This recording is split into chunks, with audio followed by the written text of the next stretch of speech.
Hey everybody, I'm Red. I'm Mikey. I'm Rhino.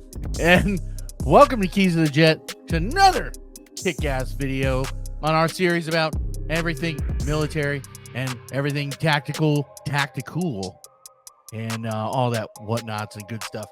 I hope you guys watched our last videos on the C-47 Skytrain, which is pretty badass, and the F-15 Eagle, which is, if your tails ain't split, you ain't shit.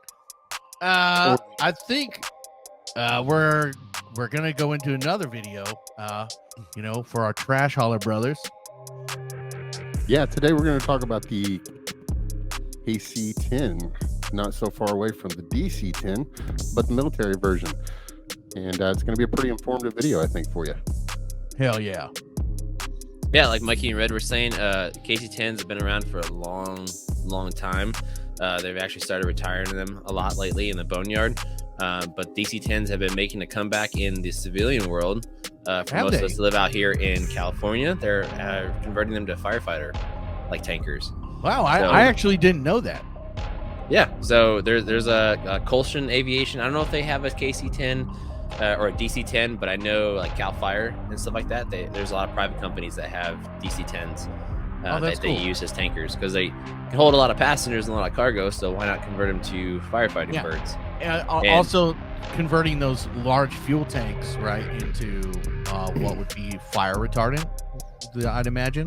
Yes. So here soon in the near future, we're going to do an episode on the C-130, and there's actually a company called Colson Aviation. They're based out of Southern California, and they've been buying C-130s from the military, and they basically retrofit a bomb bay door system down the entire length of the floor of the C-130, and they convert them to firefighting birds. I think they're up to like 4 or 5 now. I got a buddy that works for them right now as a A&P mechanic, so he's out here. I worked with him out at Little Rock, so if we can get him on, he can talk a little bit about their mission and what they've been doing. Dude, that's sick. Four fans of freedom. Blowing the winds of justice, baby. Oh, yeah. Yeah, so like Red and Mikey were saying, hope you guys are enjoying this new series. Please go out to our subscribe to our Patreon. It's only $5 a month.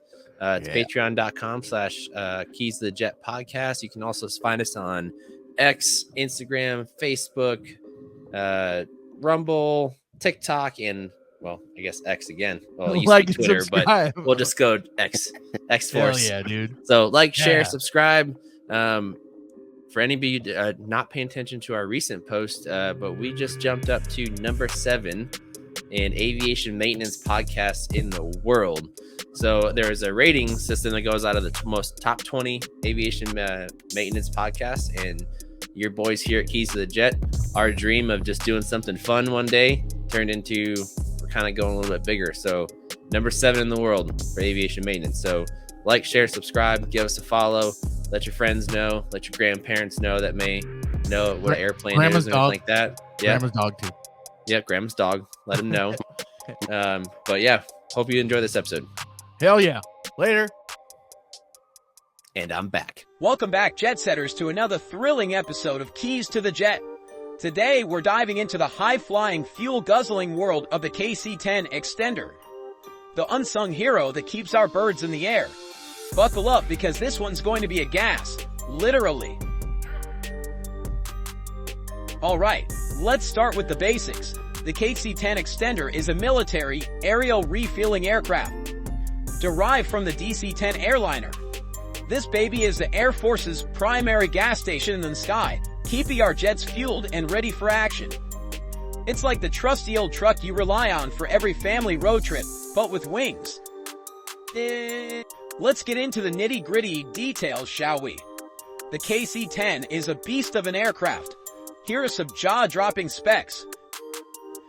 The length is 181 feet and 7 inches. The wingspan is 165 feet and 4 inches. The height is 58 feet 1 inch. And the maximum takeoff weight is 590,000 pounds. And that pièce de résistance, it can carry a whopping 356,000 pounds of fuel. That's enough to fill up over 6,000 average cars, or keep a fleet of fighter jets in the air longer than your average Zoom meeting. When it comes to performance, the KC-10 is no slouch. It can reach a maximum speed of 619 miles per hour and has a range of about 4,400 miles when fully loaded. Its cruising speed is around 518 miles per hour, which is pretty impressive for something that big. Think of it as a flying semi-truck that can outrun a sports car. If sports cars could fly, of course. Now, let's talk about its bread and butter, refueling. The KC-10 is equipped with both boom and hose drogue refueling systems. This means it can refuel a wide variety of aircraft from nimble fighters to lumbering bombers, and even other tankers. It's like the Swiss Army knife of the skies minus a corkscrew and toothpick. Time for a little family reunion. The KC-10 has a couple of interesting relatives. Number 1 is the KC-10A. This is a standard variant that entered service in 1981.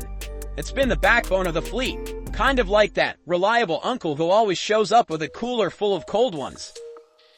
And number 2, the KC-10, which is a modified version used by the Royal Netherlands Air Force. It's basically the KC-10, but with a Dutch accent and a penchant for those stupid waffles. Yeah. The DC-10, the KC-10's civilian cousin, also deserves a mention. Despite a rocky start in the commercial world, it found redemption as a military tanker. Talk about a glow-up.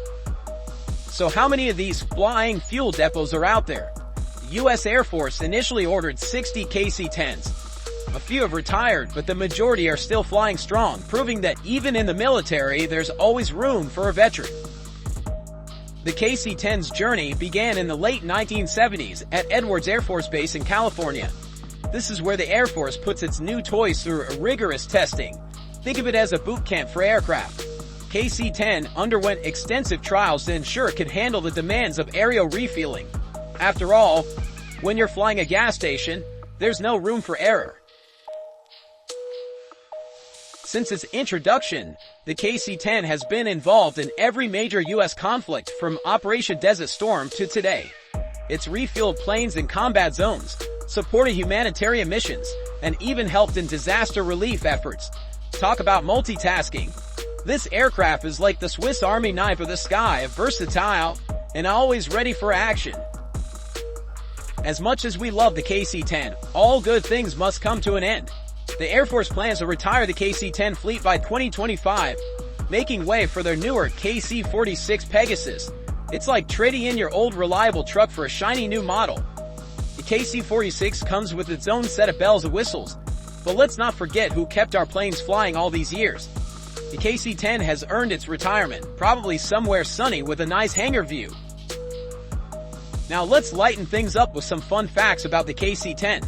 These are the kind of tidbits you can drop at your next party to really impress your friends. Number 1, thirsty for fuel. The KC-10 can transfer fuel at a rate of 1,100 gallons per minute. That's faster than you can chug a beer at a tailgate. Number 2, double duty. Besides refueling, the KC-10 can also carry cargo and passengers. It can transport up to 75 personnel and 170,000 pounds of cargo simultaneously. It's the ultimate flying U-Haul. And number 3, boomerang. The KC-10's refueling boom is 47 feet long and can be extended and retracted. It's like a gas pump hose, but way cooler and with a much better view. So there you have it, folks, the KC-10 extender, a marvel of aviation engineering. It keeps our skies friendly and our jets fueled.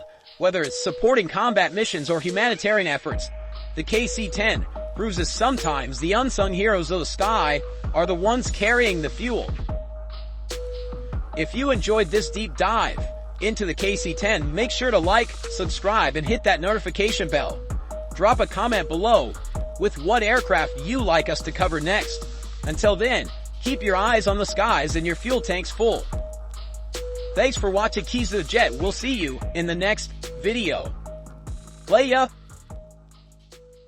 Go ahead. Is it now? Is this the end? Is this the end of the video? Now. Dang, why is the video over already? So I know hope you that was guys a really good enjoyed- one. Yeah, I hope you guys enjoyed this That was a lot episode of information about I had the no idea. KC-10. We talked a little bit about DC-10s a little bit here in the beginning, but hope you enjoyed this video. Hope you learned a little bit of history on the McConnell Douglas KC-10 and its lifespan and what it's been doing for its entire career. So again, thanks from Keys to the Jet. Woo! Crash cars. They definitely have a place in this world.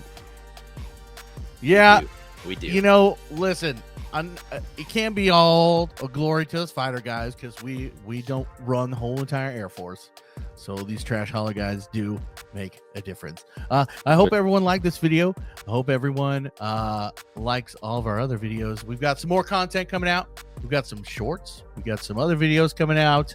And yeah, like Rhino explained in the beginning, check us out on all our socials. Don't forget to go to patreon.com/Keys-to-the-Jet podcast, where you can help us turn a third world podcast into a first world podcast. Yeah, that's all I got. Mikey, anything? No, just again, like you said, I hope everybody really enjoyed that video. We had a lot of good information there, stuff that I did not know. So that's why I like doing these. I think it's great to get informed about these different aircraft. Hell yeah. Rhino, you got anything else? No, I appreciate everybody. If anybody's actually watching this video, Mikey now has to go back to the kitchens in the back corner back there to finish the dishes. I really want to thank him for joining us on this episode, and hope you do your chore list. Yeah, next time we can hopefully get Blackbeard on. He's busy being Blackbeard, doing Blackbeard stuff. But yeah. All right, everybody. We'll catch you on the next one. Woo! Peace out. See you. Later.